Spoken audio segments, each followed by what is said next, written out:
s'il vous plaît.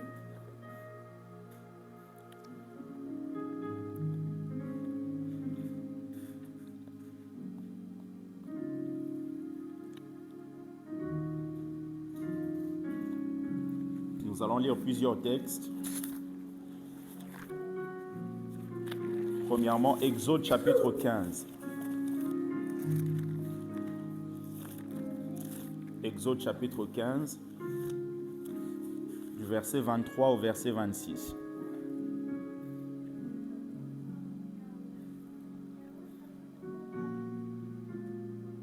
Exode chapitre 15, du verset 23 au verset 26. Ensuite, on lira Matthieu chapitre 4, le verset 4. Après, on prendra Genèse chapitre 3, du verset 1er au verset 7. Et on finira avec Jean chapitre 11, le premier verset. Alors, je commence avec Exode chapitre 15. Le verset 23 à 26. La Bible dit, ils arrivèrent à Mara, mais ils ne purent pas boire l'eau de Mara parce qu'elle était amère. C'est pourquoi ce lieu fut appelé Mara. Le peuple murmura contre Moïse en disant, « Que boirons-nous » Moïse cria à l'Éternel et l'Éternel lui indiqua un bois qu'il jeta dans l'eau et l'eau devint douce. Ce fut là que l'Éternel donna au peuple des lois et des ordonnances. Et ce fut là qu'il le mit à l'épreuve. Il dit, si tu écoutes attentivement la voix de l'Éternel, ton Dieu, si tu fais ce qui est droit à ses yeux, si tu prêtes l'oreille à ses commandements, et si tu observes toutes ses lois, je ne te frapperai d'aucune des maladies dont j'ai frappé les Égyptiens, car je suis l'Éternel qui te guérit. Amen. Je suis l'Éternel qui te guérit. Matthieu chapitre 4.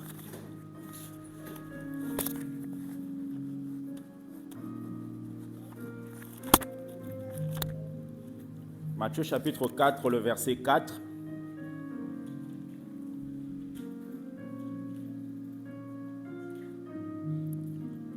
La Bible dit, Jésus répondit, il est écrit, l'homme ne vivra pas de pain seulement, mais de toute parole qui sort de la bouche de Dieu. L'homme ne vivra pas de pain seulement, mais de toute parole qui sort de la bouche de Dieu. Genèse chapitre 3.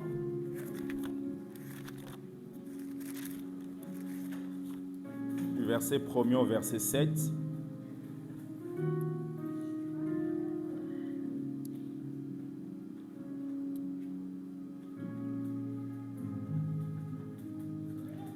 La Bible dit, le serpent était le plus rusé de tous les animaux des champs que l'Éternel Dieu avait fait.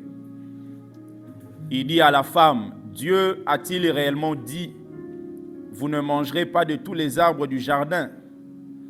La femme répondit au serpent, nous mangeons du fruit des arbres du jardin. Mais quant au fruit de l'arbre qui est au milieu du jardin, Dieu a dit, vous n'en mangerez point et vous n'y toucherez point, de peur que vous ne mouriez. Alors le serpent dit à la femme, vous ne mourrez point, mais Dieu sait que le jour où vous en mangerez, vos yeux s'ouvriront et que vous serez comme Dieu, connaissant le bien et le mal. La femme vit que l'arbre était bon à manger et agréable à la vue et qu'il était précieux pour ouvrir l'intelligence. Elle prit de son fruit et en mangea. Elle en donna aussi à son mari qui était auprès d'elle et il en mangea.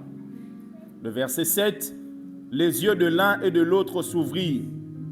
Ils connurent qu'ils étaient nus, ayant cousu des feuilles de figuier, ils s'en firent des ceintures. Terminons avec Jean chapitre 11, s'il vous plaît. Jean chapitre 11. le premier verset.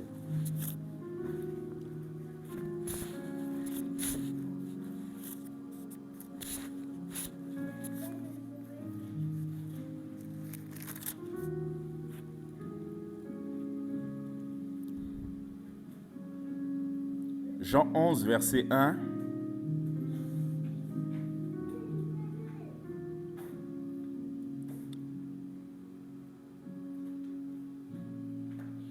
La Bible dit, il y avait un homme malade, Lazare de Béthanie,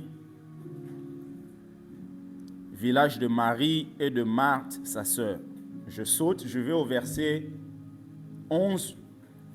La Bible dit, après ces paroles, il leur dit, Lazare, notre ami, dort, mais je vais le réveiller.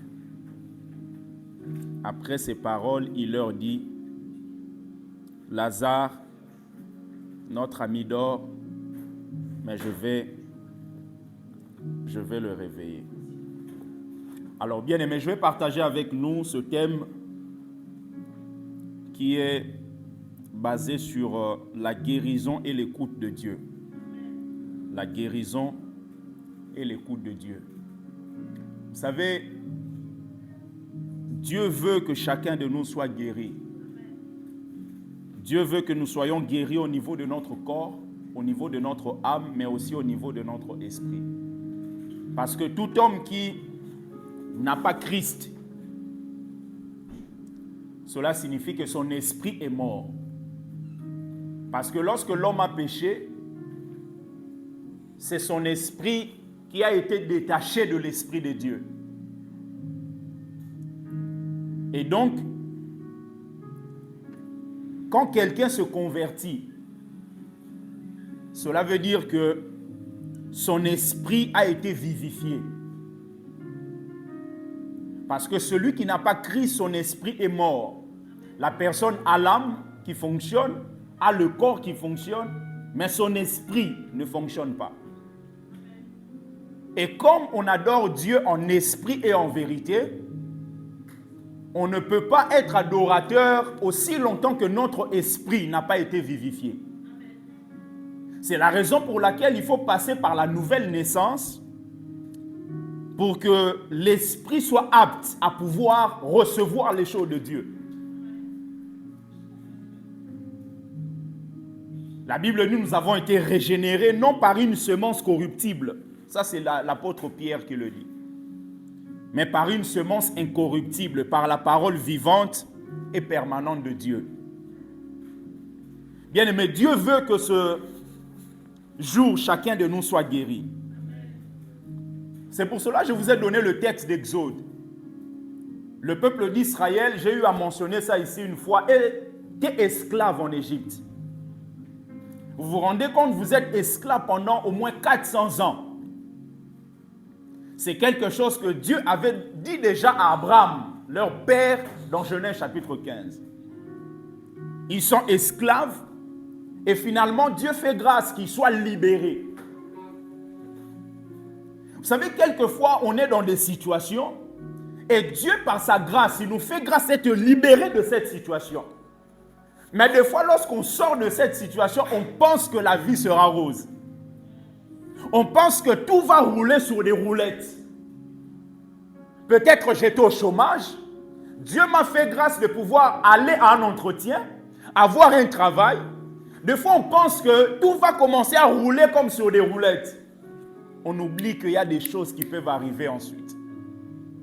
Sortir de l'Égypte, c'est déjà une victoire. Mais la vie ne s'arrête pas là. D'ailleurs, sortir de l'Égypte, c'est le commencement de toute chose. Parce que la vraie vie commence lorsqu'on sort du monde. Lorsqu'on sort de l'Égypte.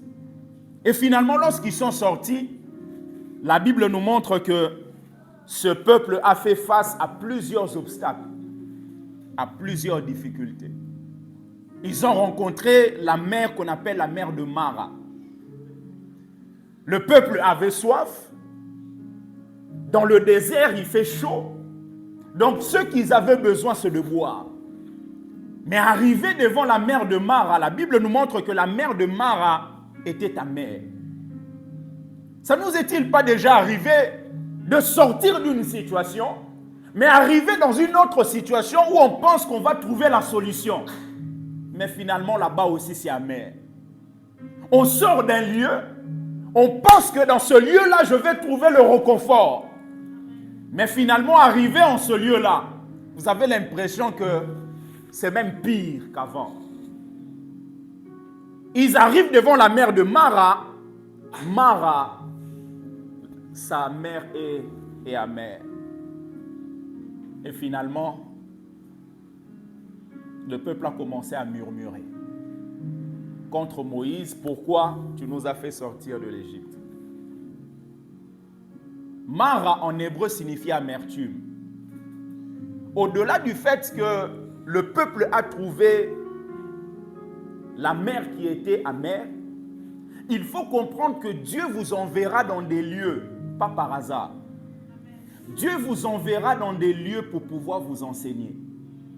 C'est la raison pour laquelle lorsqu'on parle de la montagne de Morija, vous vous rappelez d'Abraham, il va à cette montagne. On parle de Morija. Morija en hébreu signifie celui qui enseigne ou l'enseignant.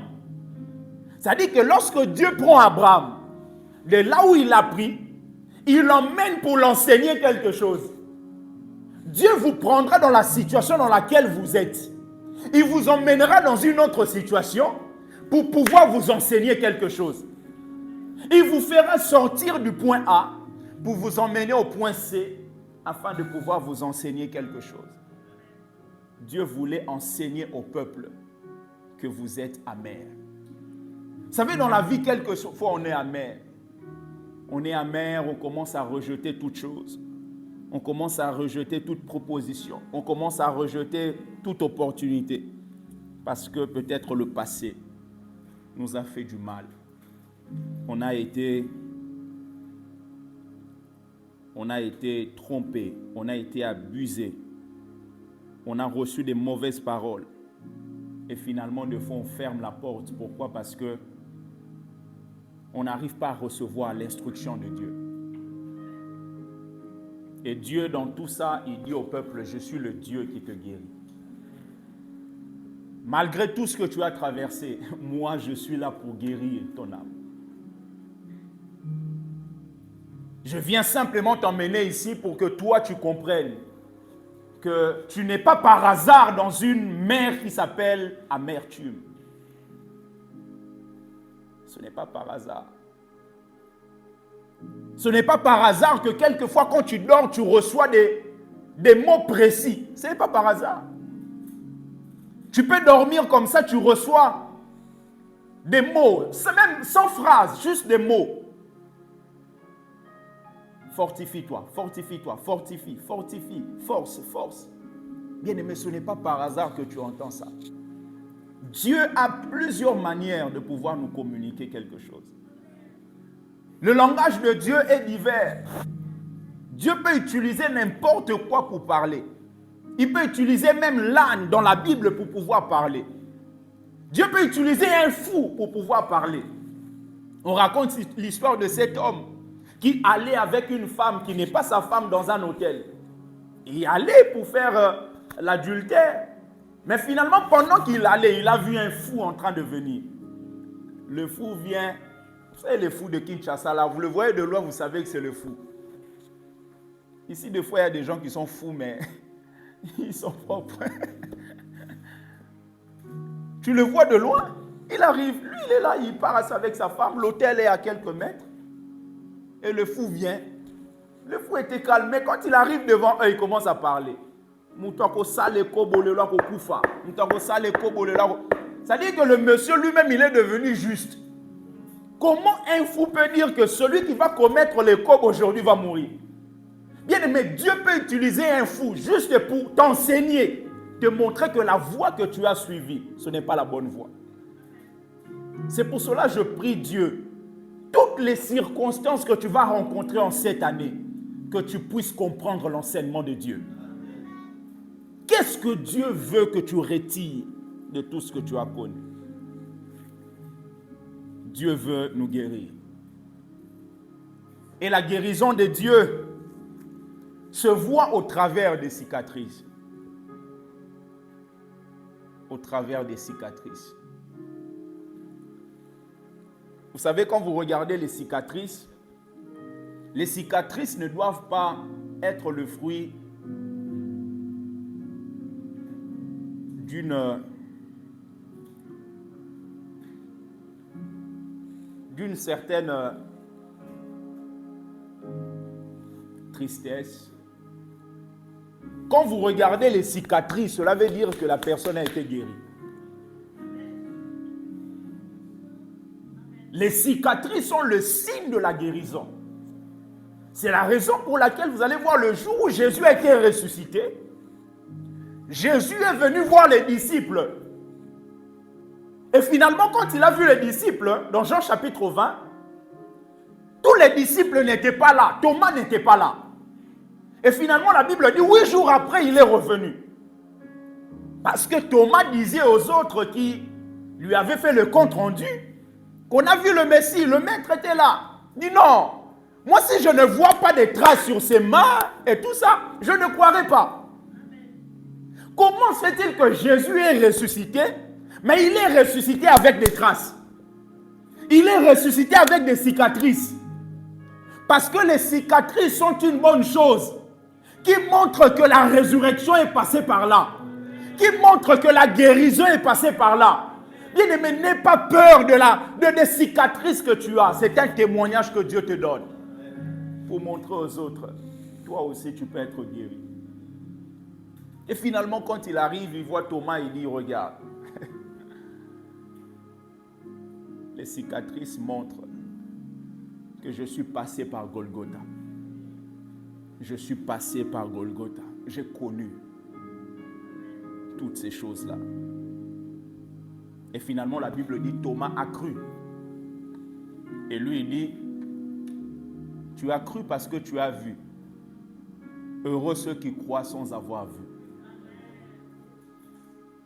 Mais vous allez vous rendre compte que le fait que Thomas ait vu, c'est quand même un point positif parce qu'aujourd'hui, c'est écrit dans la Bible. Nous croyons sans avoir vu parce que Thomas avait vu, il a écrit.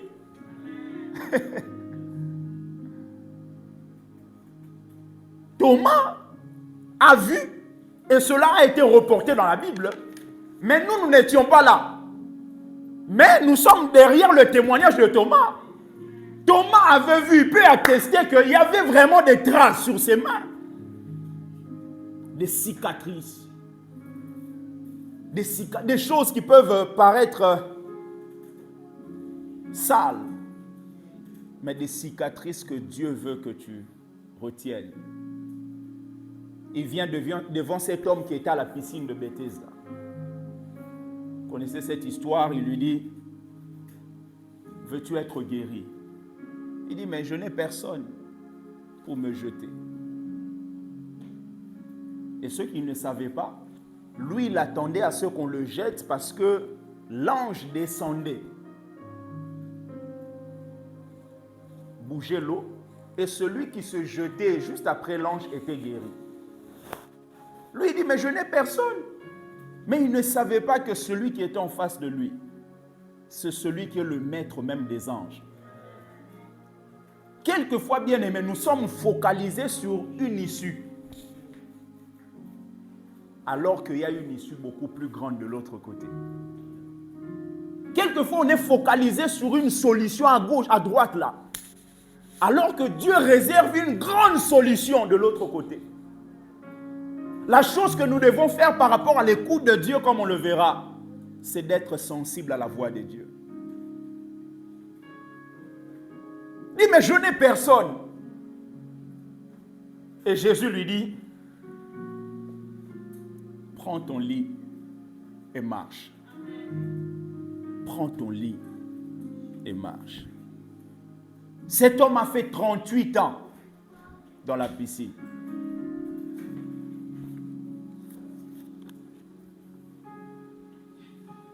Dans Jean chapitre 5, il a fait 38 ans. Pendant 38 ans, vous imaginez cet homme-là n'avait personne pour pouvoir le jeter. Vous vous rendez compte? Maintenant, s'il n'y a personne pour le jeter, qui va venir changer son lit? Donc, sûrement, il avait un lit qui pouvait sentir mauvais. Mais Jésus, quand il vient, pour pouvoir restaurer cet homme, il ne lui dit pas jette le lit. Il lui dit prends ton lit et marche. Donc le lit est l'image d'une cicatrice. C'est-à-dire que cet homme, quand il va revoir le lit, il va voir la situation du passé. Et cette situation du passé lui donnera une adoration dans le présent. Quelquefois, on néglige les cicatrices. C'est pour cela qu'on manque l'adoration dans le présent.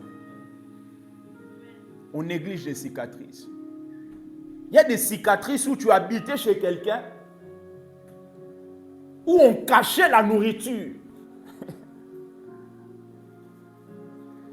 On cache la... C'est-à-dire que on met le poulet et tout ça dans la marmite. On a la capacité de pouvoir détecter que tu as pris 2 morceaux. On te dit d'aller te servir, mais on te dit, mais pourquoi tu as pris 2 morceaux? Oh, mais me servir, je ne peux pas avoir faim pour prendre 2 morceaux. Où il y a une loi qui est établie que pas de plus d'un morceau. Bien aimé, ça, ce sont des cicatrices. Ce sont des cicatrices qu'il ne faut jamais oublier. Parce que ce sont des preuves qui montrent que Dieu vous a guéri. Dieu vous a restauré. Ce sont des preuves qui témoignent de la résurrection. Et la restauration, la guérison de Dieu viendra toujours renforcer un aspect, comme on l'a dit, de l'écoute de Dieu. Parce que Dieu parle. Matthieu chapitre 4, le verset 4, la Bible dit, Jésus répondit, il est écrit, l'homme ne vivra pas de pain seulement, mais de toute parole qui sort de la bouche de Dieu.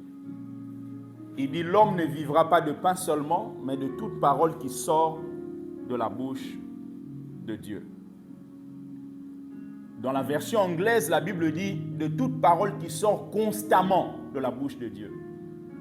Regarde, l'homme ne vivra pas de pain seulement, de toute parole qui sort de la bouche de Dieu. C'est dans le présent. Donc, la parole dont vous avez besoin, ce n'est pas que la parole écrite.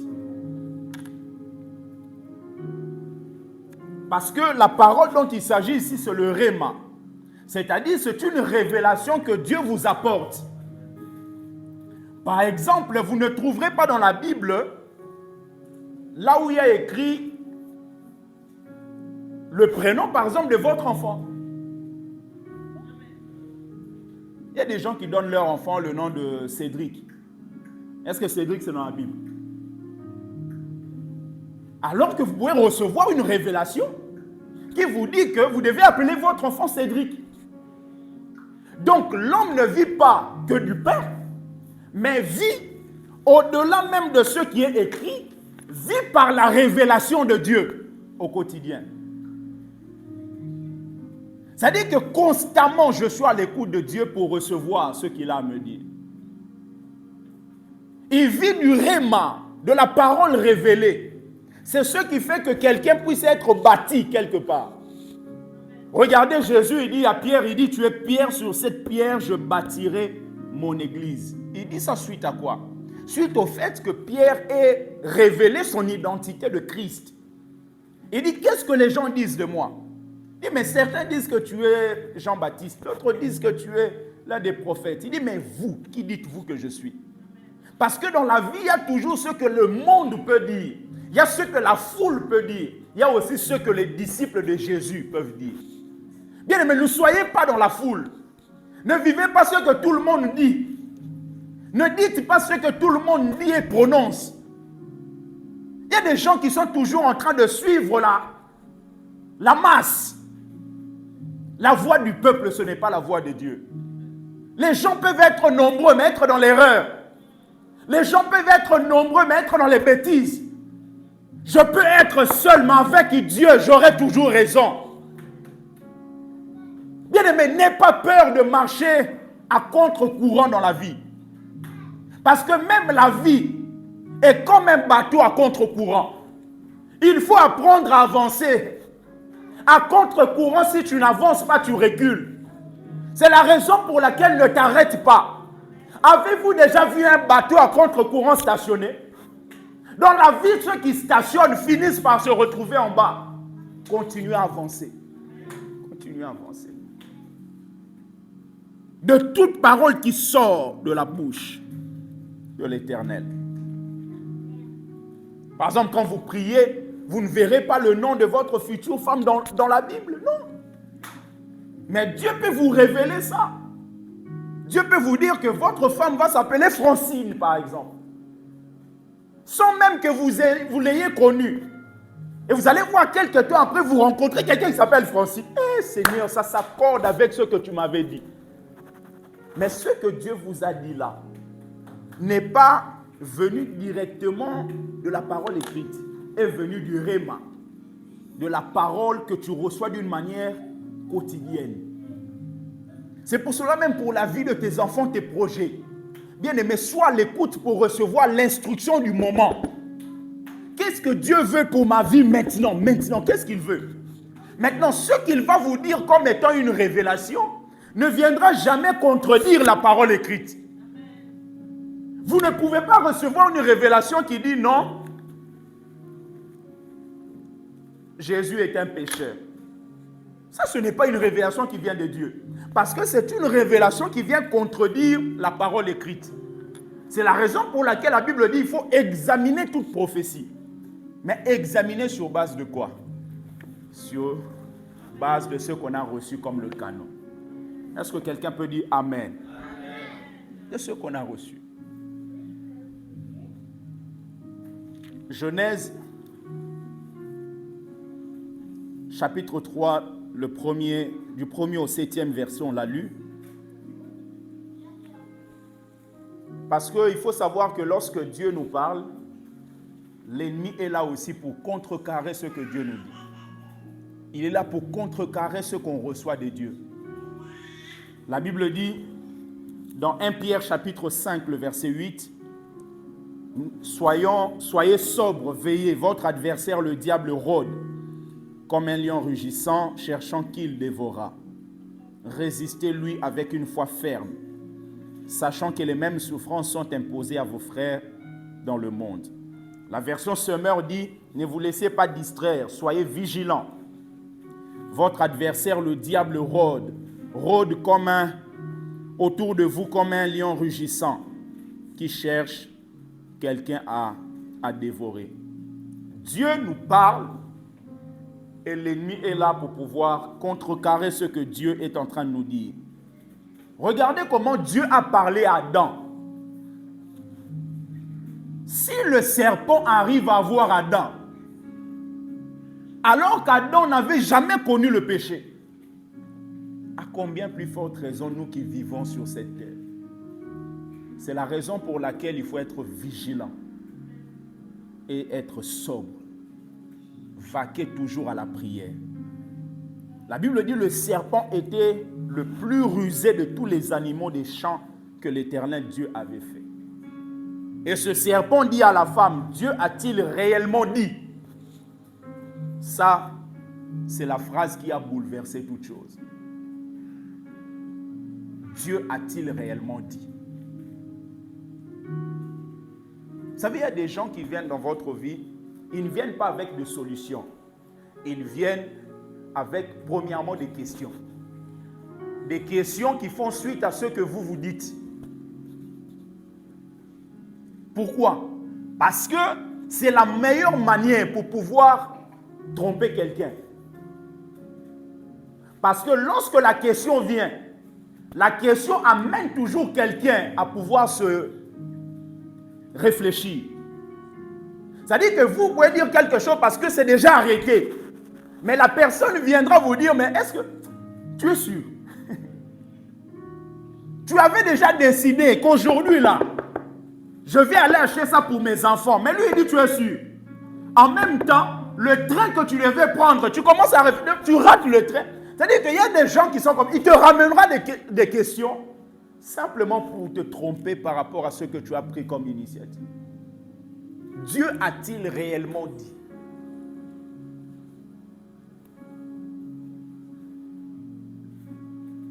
Vous ne mangerez pas de tous les arbres du jardin. Et la Bible déclare que la femme lui a répondu. Et ensuite, au verset 6, la femme vit que l'arbre était bon à manger. Dieu avait dit, malgré le fait que Dieu avait dit, bien que la femme n'a pas reproduit exactement ce que Dieu avait dit à l'homme, parce que Dieu n'avait pas dit si vous touchez, Dieu avait dit si vous mangez. Donc on peut comprendre que Dieu avait parlé à l'homme et ensuite c'est l'homme qui est parti parler à sa femme. C'est la raison pour laquelle lorsque le message quitte des vies, ce message peut être modifié.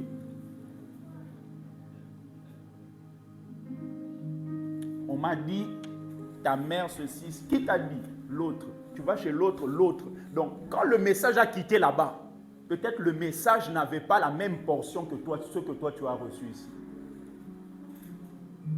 C'est la raison pour laquelle, bien aimé, il faut faire très attention aux messages qui sont véhiculés dans la vie de plusieurs personnes. Ça commence ici, mais ça va finir par être autre chose ici. Et lorsque la femme a reçu, la femme devait faire quelque chose, aller auprès de Dieu, celui qui est l'initiateur de la révélation. C'est la raison pour laquelle à chaque fois que vous écoutez la parole de Dieu, une fois qu'on termine ici, bien aimé, chez vous à la maison, même ce soir, prends le temps de prier. Seigneur, je t'ai écouté. Est-ce que tu peux m'en dire davantage? Est-ce que tu peux m'emmener encore beaucoup plus loin? Est-ce que tu peux m'emmener à comprendre même des choses qui m'ont échappé? Dieu est capable de pouvoir le faire. La Bible dit, la femme vit que l'arbre était bon à manger et agréable à la vue, et qu'il était précieux pour ouvrir l'intelligence. Elle prit de son fruit et en mangea. Elle en donna aussi à son mari qui était auprès d'elle, et il en mangea. La Bible dit, la femme vit que l'arbre était bon à manger. L'arbre était bon à manger. Bien-aimés, faisons très attention à nos goûts. L'arbre était bon à manger. Donc par là, on peut comprendre qu'il y a du bon dans ce qui ne vient pas de Dieu. Il peut y avoir du bon dans ce que Dieu ne veut pas. L'arbre était bon à manger et agréable à la vue. Attention à nos goûts, à ceux qu'on apprécie, à ceux qu'on chérit tous les jours. Il y a du bon dans ce qui ne vient pas de Dieu. Il y a du bon dans ce que Dieu ne veut pas voir dans ta vie. Il y a du bon. Mais c'est du bon qui amène à la mort. La Bible dit que la femme vit que l'arbre était bon. Était bon selon quels critères? C'est ça le problème. Quelquefois, nous sommes en train de juger nous-mêmes les choses et nous commençons à les faire parce que nous avons décidé que c'est comme ça. Celui qui est le maître de toute forme de critères, c'est Dieu. Et c'est lui qui doit choisir ce qui est réellement bon pour nous ou pas. La Bible dit, il a vu que non seulement c'était bon, mais surtout aussi agréable à la vue. L'œil physique trompe beaucoup de personnes. Oh papa, je l'ai vu, c'est une maman de prière. Hein? Quelqu'un peut être sorcière, mais se cacher derrière maman de prière. Il y a des gens qui prient beaucoup. Non pas parce qu'ils ont la révélation de Dieu, mais parce qu'ils veulent cacher leur sorcellerie. C'est-à-dire que pendant que vous êtes en train de prier, elle ou lui est là pour vous envoûter.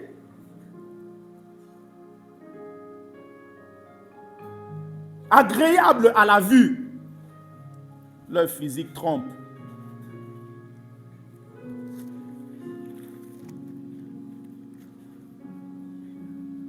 Comme un jour, il y a un garçon qui me disait, pasteur, j'ai trouvé une fille, en tout cas juste en la voyant, elle est vraiment agréable.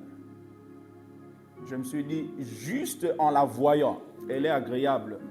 En la voyant avec quels yeux? Si c'est avec les yeux physiques, cela veut dire que tu peux te retrouver comme Adam et Ève. Parce que les yeux physiques vont t'emmener à voir ce qui est physique. Mais le spirituel ne se voit pas avec le physique. Il faut l'œil spirituel pour voir le spirituel. Et plusieurs sont comme ça. Tu vois une église, tu as l'impression que tout est propre. Quand le prédicateur enseigne, il enseigne bien. Tu vois la chorale, tout le monde est bien habillé. Ça, c'est agréable à la vue. Mais est-ce que Dieu est là? Mais est-ce que Dieu est là? La Bible dit qu'il était précieux pour ouvrir l'intelligence.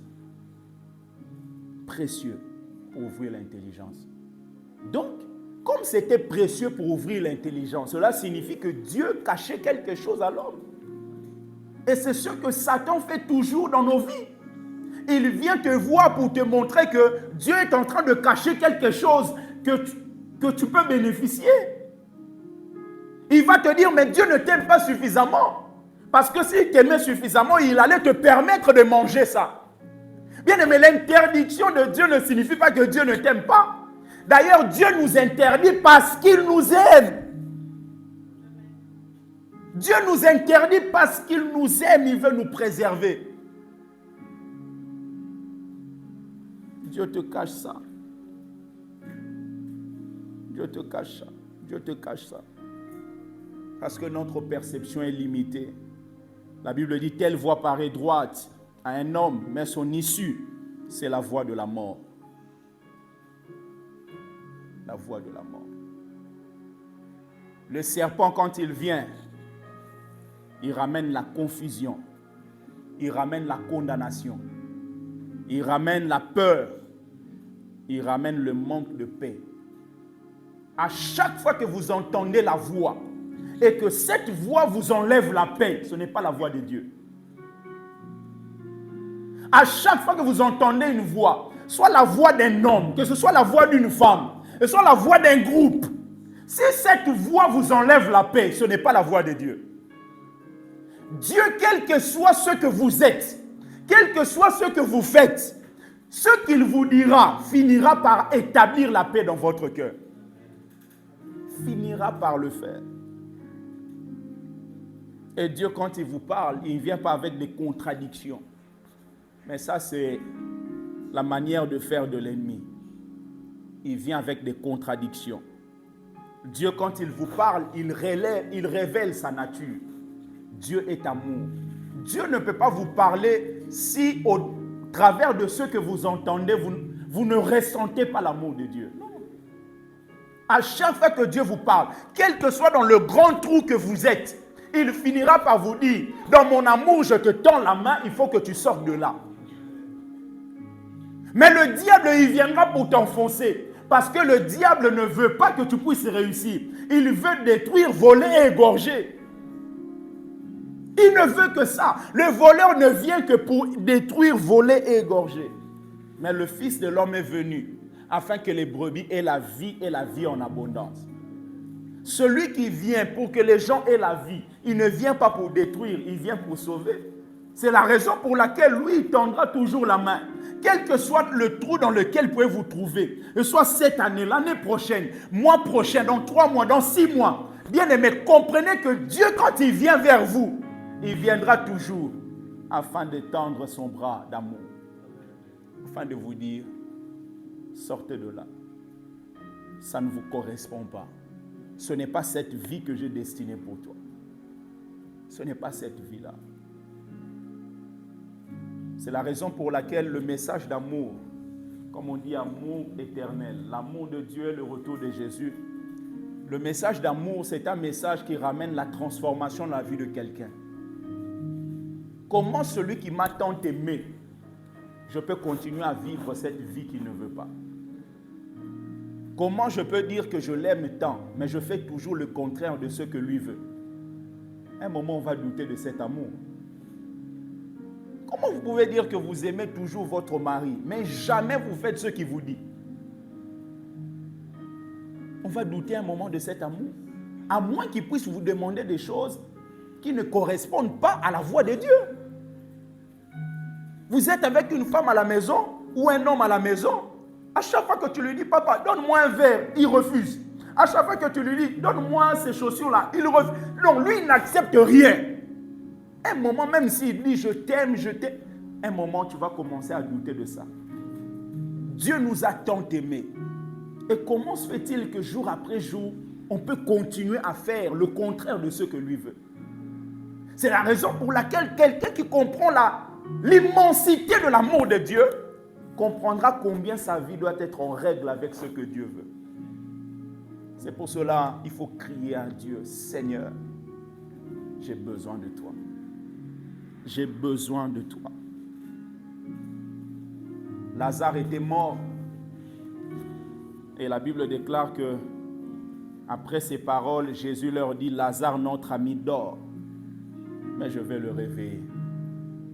Il y a des choses qui dorment en nous. Il faut que nous puissions connaître le réveil. Le réveil. Il faut qu'on se réveille. Il faut qu'on se réveille spirituellement pour écouter Dieu. Celui qui est endormi physiquement ne peut pas vous écouter physiquement. Pareil, celui qui est endormi spirituellement ne peut pas écouter spirituellement. Donc on peut être endormi spirituellement tout en ayant les yeux physiques ouverts. C'est la raison pour laquelle la Bible déclare, parlant même de ces femmes dans la Bible dit, elles sont vivantes bien que mortes. C'est-à-dire que quelqu'un qui marche, mais qui est mort spirituellement. Il dit, nous allons réveiller notre ami Lazare. Parce qu'il est temps que ceux qui étaient morts reviennent à la vie. Le réveil spirituel, de prendre conscience de sa vie spirituelle.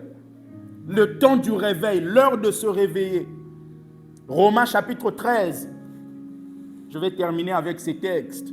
Romains 13, versets 10 et 11, la Bible dit, l'amour ne fait point mal au prochain, de mal au prochain. L'amour est donc l'accomplissement de la loi. Cela importe d'autant plus que vous savez en quel temps nous sommes. C'est l'heure de vous réveiller enfin du sommeil. Car maintenant le salut est plus près de nous que lorsque nous avons cru. C'est l'heure de vous réveiller enfin du sommeil. Romains 13, le verset 10 et 11. C'est l'heure. Ce n'est pas demain. C'est l'heure, c'est maintenant de se réveiller enfin du sommeil. Parce que si nous ne sommes pas réveillés, on ne pourra pas écouter Dieu convenablement. Éphésiens chapitre 5, le verset 14. Éphésiens chapitre 5, le verset 14, la Bible dit, c'est pour cela qu'il est dit, réveille-toi, toi qui dors, relève-toi d'entre les morts, et Christ t'éclairera. Christ t'éclairera. Et lorsque Dieu vous parle, la parole de Dieu viendra quelquefois même offenser votre intelligence. Vous avez l'impression qu'il y a une forme de dichotomie, de division entre ce que l'intelligence veut et ce que Dieu veut.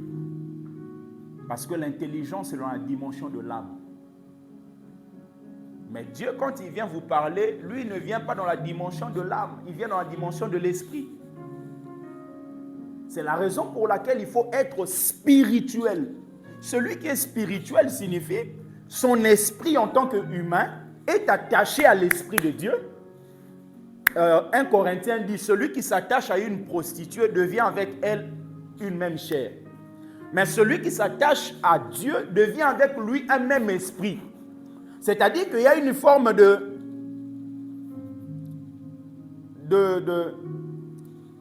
d'emboîtement. Quand on parle de segments, on dit 2 segments confondus. Quand on dit 2 segments confondus, cela veut dire que vous voyez qu'un seul segment, mais on sait qu'à l'intérieur du segment ou de la droite, il y a 2 droites ou il y a 2 segments. Donc, quand on dit que l'Esprit de Dieu vient maintenant faire un avec votre esprit, ça veut dire qu'on verra maintenant que l'Esprit de Dieu, c'est un peu comme ce qui s'est passé avec ce qu'on appelle la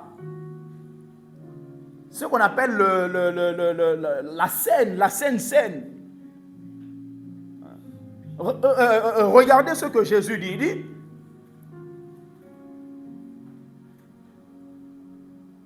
celui qui demeure en moi et en qui je demeure, c'est-à-dire qu'il faut que Jésus puisse demeurer en nous.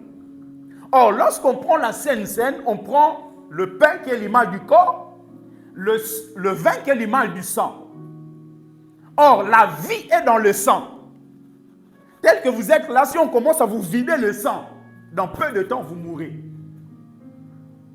L'âme de la chair est dans le sang. Donc, la vie est dans le sang. Maintenant, Jésus dit, vous allez prendre mon corps. Vous allez aussi boire mon sang. Donc, quand vous voyez une femme avec un homme, s'accoupler et mettre au monde, vous ne pouvez jamais dire à cet enfant qui est né, viens ici, on va mettre de côté ce qui est de maman et de côté de ce qui est de papa. Si vous faites ça, vous tuez l'enfant. Parce que tel que Luc, il est là, si vous commencez à prendre de ce qui est de sa maman et de ce qui est à moi, vous commencez à mettre à gauche de ce qui est de sa maman, à droite de ce qui est à moi, vous allez tuer l'enfant. Parce qu'à un moment, vous allez prendre les oreilles, un moment, prendre les yeux, un moment, vous allez prendre la jambe, un moment. Donc, vous allez vous rendre compte que ça ne pourra pas aller. Donc, vous allez comprendre que l'enfant est vraiment l'emboîtement des deux. Tel que l'homme va dans la femme, afin qu'une sémence soit versée, afin qu'un enfant soit né, et que cet enfant qui naîtra sera l'image de ces deux. De la même manière, Jésus dit, prenez mon corps doit venir où? En vous.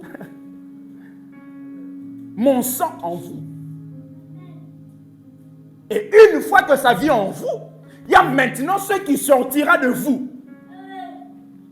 qui sera l'image de cet emboîtement.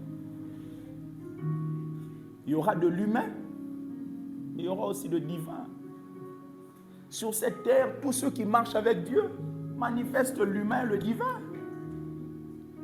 Et d'ailleurs, l'humain a beaucoup de caractéristiques simplement tirées du divin. Nous parlons pourquoi? Parce que Dieu parle. On entend pourquoi? Parce que Dieu entend. On réfléchit pourquoi? Parce que nous sommes intelligents. Dieu est aussi intelligent. Nous avons la sagesse pourquoi? Parce que l'incarnation de la sagesse est Dieu. Nous pouvons marcher pourquoi? Parce que Dieu bouge. L'esprit bouge. L'esprit de Dieu se mouvait au-dessus des eaux. Nous pouvons agir pourquoi? Parce que Dieu agit. Nous pouvons réprimander pourquoi? Parce que Dieu réprimande. Nous pouvons aimer pourquoi? Parce que Dieu est amour. Donc tout ce que nous pouvons manifester, nous l'avons tiré en Dieu. Est-ce que quelqu'un peut dire Amen? Nous avons tiré en Dieu. Nous avons tiré en lui. Et quand Dieu vous parle, il vous parlera par plusieurs manières. Il parlera par des songes, par des visions, par des voix audibles. Vous pouvez vous asseoir comme ça, vous entendez un écho. C'est pour cela que quelqu'un qui est sensible ne dira pas, malgré où tu apprends. Il faut t'asseoir, comprendre que Dieu parle aussi par des voix audibles. Dieu peut parler par un songe. Vous dormez, des songes nocturnes. Vous recevez des symboles. C'est pour cela que quand vous recevez, notez, afin de pouvoir comprendre le message que Dieu vous a donné. Vous ne pouvez pas continuer à recevoir des messages aussi longtemps que vous ignorez ce que vous recevez. Plusieurs personnes rêvaient, ne rêvent plus parce qu'ils n'ont jamais pris la peine de pouvoir interpréter ce qu'ils ont reçu. Vous vous rendez compte? Quelqu'un vient à l'église, je lui parle, ne m'écoute pas. Il me parle, ne m'écoute pas, me parle, ne m'écoute pas. Pensez vraiment qu'après 5 ans, je continuerai à parler avec cette personne. À un moment, quelqu'un sera fatigué. On dit, ok, ne veut pas, ok, fais comme tu veux. Et c'est la raison pour laquelle quelquefois on attriste l'esprit. Parce qu'on n'apprend pas à aller loin dans la recherche de l'interprétation de ce que Dieu nous a donné. Dieu peut vous donner une directive par rapport à tes enfants, juste au niveau des songes. Dieu parle par des songes. Il dit, lorsque je parlerai à un prophète, ce sera par des songes. Je lui révélerai des choses. Dieu peut lui parler par des visions. C'est de là qu'on parle du voyant et tout ça. Quelqu'un qui reçoit des visions. Quelqu'un qui reçoit des images. Quelqu'un qui reçoit des situations. Mais au travers des symboles. Et ensuite, il faut interpréter. Et dans vos rêves, vous pouvez recevoir des noms, des numéros. Par exemple, le numéro 1, vous allez vous rendre compte que c'est vraiment le divin, c'est Dieu. Dieu est unique. Au commencement, Dieu créa les cieux et la terre. Vous pouvez voir le chiffre 2. Le chiffre 2, on parle de quoi? De la confirmation. Le témoignage de 2 personnes, c'est ce qui doit être approuvé. On parle de 3. 3, c'est la Trinité. Le Père, le Fils, le Saint-Esprit. On parle de 4, 5. 5, on parle de la grâce. On parle du 6, c'est tout ça. On parle du 7, c'est le chiffre de la perfection. La perfection. L'accomplissement. Vous pouvez recevoir des numéros comme ça. Vous pouvez recevoir des noms. C'est pour cela qu'il faut avoir une vue d'ensemble des Écritures. Pour pouvoir expliquer ça. Plusieurs personnes passent à côté. Dieu parle à tout moment, Dieu parle. Il parle aux hommes. Mais le problème, c'est que nous n'avons pas appris à l'écouter. Des mariages qui sont brisés, des mariages chrétiens, c'est pourquoi? Parce que les gens n'écoutent pas Dieu. La Bible dit, Dieu ne fait rien sans avoir révélé ses desseins à ses prophètes. Dieu révèle. Mais le problème, c'est que quand il révèle, est-ce que les gens sont attentifs? Est-ce que les gens l'écoutent? Certaines choses arrivent dans nos vies, on dit, mais Seigneur, pourquoi?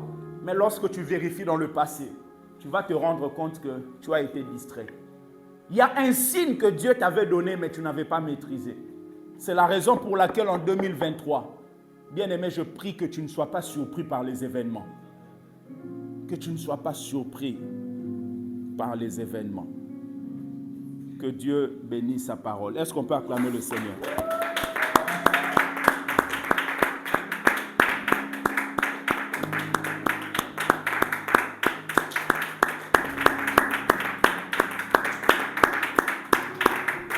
Amen. J'aimerais que nous prions.